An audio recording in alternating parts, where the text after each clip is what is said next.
Sunod-sunod na ang protesta sa halalan. Sina Mylene Pineda ng Pampanga at Mike Rama ng Cebu, parehong umalma sa resulta. Babala naman ni COMELEC Chairman George Garcia, hindi basta-basta ang pagkwestiyon sa boto. Yan ang agenda report ni Joash Malimban. Kaung-kaung mga affidavit ang dala ng kampo ni San Fernando Pampanga mayoral candidate Mylene Pineda sa COMELEC ngayong araw. Siya ang pinakaunang kandidato na naghain ng election protest dahil sa umano'y mga irregularidad noong araw ng eleksyon.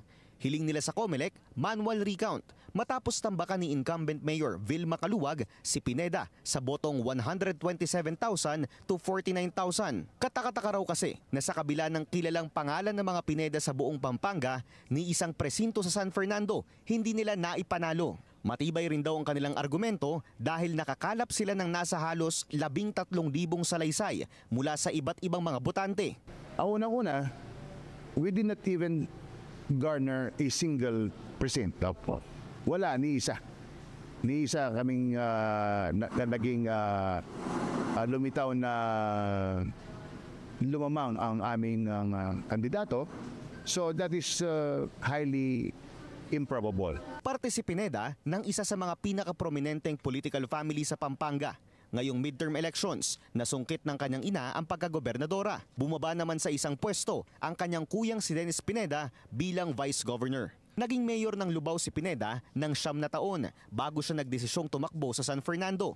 Naghain din ng isang election protest ngayong araw si former Cebu City Mayor Mike Rama. Napauna ng dinismiss ng ombudsman dahil sa nepotism and grave misconduct. Pinanindigan ni Rama na siya dapat ang panalo base raw sa nakita niya sa kampanya at dahil kaalyado niya si Vice President Sara Duterte. Grabe yung kampanya namin, tapos yun lang mangyayari. Hindi natin mga kampanya. Hindi na. Gawin na lang natin, maghintay na lang tayo kasi ang bilis. Pag manalo ka, ang bilis. Pag matalo ka naman, ang bilis. Paalala ni COMELEC Chairman George Garcia, sa mga nais mag-file ng protesta, magastos at mahaba ang proseso.